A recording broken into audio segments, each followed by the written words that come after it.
UP में 5 दिन से पड़ रही है भयानक गर्मी, जहां प्रदेश में गर्मी और लू से पिछले 24 घंटे में 54 लोगों की चली गई जान। गुरुवार को प्रयागराज में दोपहर 2:30 बजे 47.6 डिग्री पहुंच गया पारा।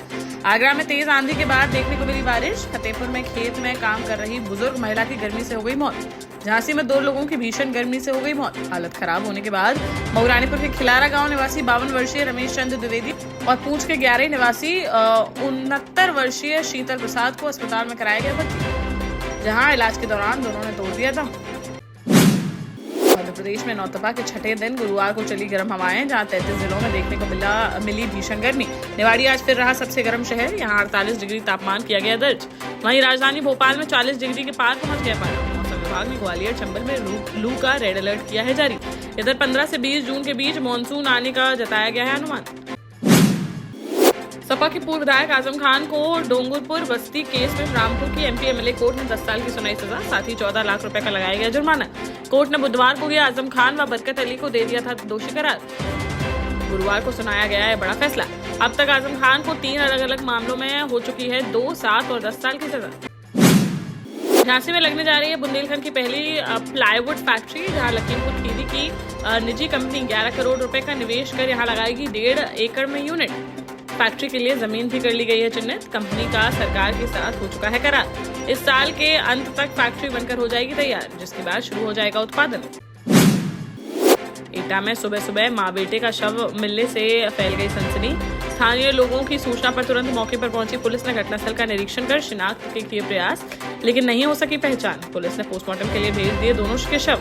प्रथम दृष्टया यह माना जा रहा है कि मां बेटे को जहर देकर कहीं और मारा गया, बाद में यहां लाकर फेंक दिया गया उनका शव। आवागढ़ थाना क्षेत्र अंतर्गत सावंत खेड़ा गांव के पास का है मामले की जांच में जुटी पुलिस।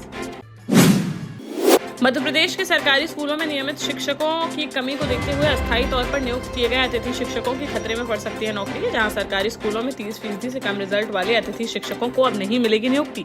नेता प्रतिपक्ष उमंग सिंगार ने दमोह के जिला शिक्षा अधिकारी के आदेश को ट्वीट करते हुए पूर्व सीएम शिवराज सिंह चौहान द्वारा अतिथि शिक्षकों को दिए गए आश्वासन पर उठाया सवाल। बोले, एमपी सरकार ने अब अतिथि शिक्षकों को पूरी तरह से बेदखल करने की कर ली है तैयारी। सागर की खुरई विधानसभा के बरौदिया नौनागिर गांव में हुई राजेंद्र अहरवाल की हत्या और भतीजी अंजना अहरवाल की मौत मामले में खुरई विधायक व पूर्व मंत्री भूपेंद्र सिंह ने कांग्रेस पर बोला हमला, जहां उन्होंने कहा कि मौत पर हमेशा राजनीति करती है कांग्रेस। बरौदिया नौनागिर मामले का जो सरगना है वह है इमरान खान। वहीं मृतक के परिवार से करवाता था ये सारे अपराध, जिस पर 302 जैसे कई मामले हैं दर्ज। यहाँ के लोग उसके आतंक से हैं परेशान। इमरान मृतक के परिवार का करता था उपयोग। उन्होंने कहा कि इस मामले का निकाला जाए पूरा सीडीआर, जिन्होंने उस बच्ची को उकसाया है उनके खिलाफ दर्ज किया जाए अपराध।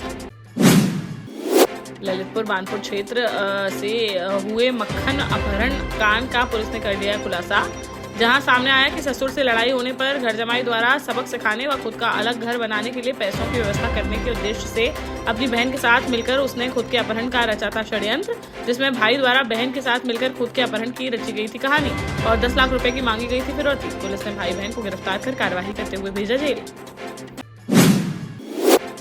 झांसी में प्रॉपर्टी के विवाद में सगे भाई को जलाकर मारने का मामला आया सामने, जहां उसके छोटे भाई ने ही इस वारदात को दिया अंजाम।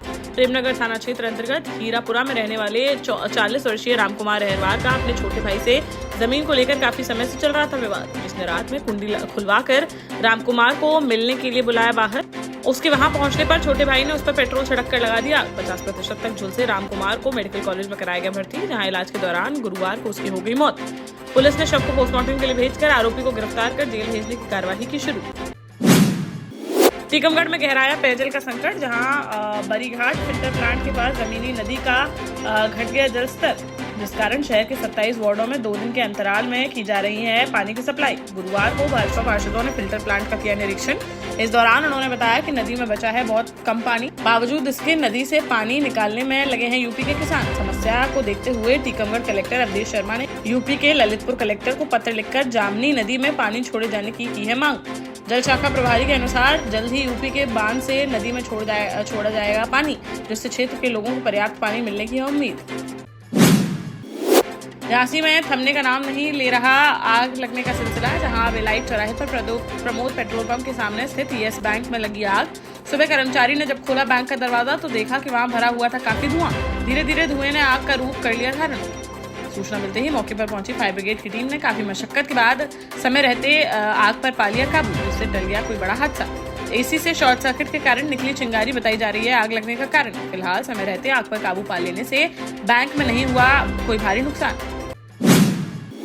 महोबा में हीट वेव के कारण ट्रेन के लोको पायलट की अचानक से बिगड़ गई तबीयत, जहां इंजन के अंदर बड़े तापमान के साथ लगातार 9 घंटे की ड्यूटी के कारण एक के बाद एक हुई उल्टी और चक्कर आने के बाद वह अचेत होकर गिर पड़ा नीचे, जिसे एम्बुलेंस की मदद से साथी कर्मी द्वारा इलाज के लिए जिला अस्पताल में कराया गया भर्ती। लोको पायलट की अचानक तबीयत बिगड़ने से महोबा स्टेशन पर करीब 2.5 घंटे तक खड़ी रही मालगाड़ी। दूसरे लोको पायलट के आने के बाद मालगाड़ी को महोबा से बांदा के लिए किया गया रवाना। से युवक को अगवा कर राजस्थान ले जाकर पेशाब पिलाने वाले जीजा का पुलिस ने शहर में निकाला जुलूस, जहां गुरुवार को 4 आरोपियों को तेलघानी चौराहे से हनुमान चौराहे तक पैदल ले गई गुना पुलिस। इसके बाद उन्हें कोर्ट में किया गया पेश। मामले में गुना के फतेहगढ़ थाने में राजस्थान के 7 आरोपियों पर FIR की गई है दर्ज, जिनमें से 4 आरोपियों को कर लिया गया है गिरफ्तार, जबकि अन्य आरोपियों की तलाश है जारी। झांसी में आज फिर एक मनचले की सरेआम चप्पलों से की गई पिटाई, जहां एक मनचला शादीशुदा महिला को लगातार कर रहा था गंदे मैसेज, जिसकी महिला ने थाने में की शिकायत। लेकिन पुलिस जब तक कार्यवाही कर पाती तब तक महिला ने गुलाबी गैंग की महिलाओं के साथ मिलकर आरोपी को 48 चेंबर के पास पकड़ लिया और वहीं उसे पहले बनाया गया मुर्गा, फिर सरेआम उस पर चप्पलों की गई बौछार, जिसका वीडियो सोशल मीडिया पर हुआ वायरल। पुलिस ने मामले की जाँच की शुरू। ग्वालियर में अपने चरम पर है गर्मी, जिसका बिजली पर भी देखने को मिल रहा असर। घंटों बिजली कटौती के बाद भी रिकॉर्ड 82 लाख यूनिट तक पहुंच गई है खपत। कई इलाकों में घंटों हैं बिजली गुल, जिसको लेकर गुरुवार को प्रदेश के ऊर्जा मंत्री प्रद्युमन सिंह तोमर ने ग्वालियर चंबल संभाग के अफसरों के साथ की बैठक, जिसमें उन्होंने बिजली कटौती को लेकर अधिकारियों से किए कई सवाल। साथ ही सख्त हिदायत देते हुए कहा कि गर्मी में लोगों को ना होना पड़े परेशान, उसका रखा जाए ध्यान। बैठक से बाहर निकलकर आए ऊर्जा मंत्री ने मीडिया से बातचीत में कहा कि गर्मी का है माहौल, जिससे बिजली का बढ़ा है लोड और ट्रांसफार्मर हो रहे हैं ओवरलोड, जिस कारण बिजली में हो रहा है अवरोध। जालौन में लगातार पड़ रही भीषण गर्मी को देखते हुए गुरुवार को जिलाधिकारी राजेश कुमार पांडे ने अधिकारियों के साथ डकोर गौशाला का किया औचक निरीक्षण, जहां उन्होंने गौवंश को भीषण गर्मी से बचने के ग्राम पंचायत निधि से 2 टीन शेड लगवाने और चारों तरफ तिरपाल या बोरों से ढकने के दिए निर्देश, जिससे गर्म हवा अथवा लू से बचाया जा सके गौवंश। देश का जाना माना सैनफिन ग्रुप आपके लिए फिर लाया है झांसी में वास्तु के हिसाब से फ्लोर प्लान सहित एक शानदार टाउनशिप, जिसमें सुरक्षा की दृष्टि से CCTV, एक ही ग्रैंड गेट से एंट्री और एग्जिट, चौड़ी सड़कें, parking, car wash area, senior citizen and international fountain parks, swimming pool, gym, badminton, tennis आदि courts, school, hospital, shopping mart आदि कई सुविधाएं। इसीलिए तो हम झांसी में लोगों की पहली पसंद। 12 साल पहले अपने स्टार्टअप के साथ ही योग्य नेतृत्व, अनुभवी टीम और सक्षम सेंट्रलाइज और उत्तरदायी प्रबंधन के बल पर सबको घर गुणवत्ता के साथ समय पर घर की योजना के तहत सैनफिन समूह ने बहुत ही कम समय में 1500 से ज्यादा यूनिट्स को दिया है कब्जा। समय पर डिलीवरी से हमारे ग्राहकों में बड़ा है विश्वास और मिली है संतुष्टि।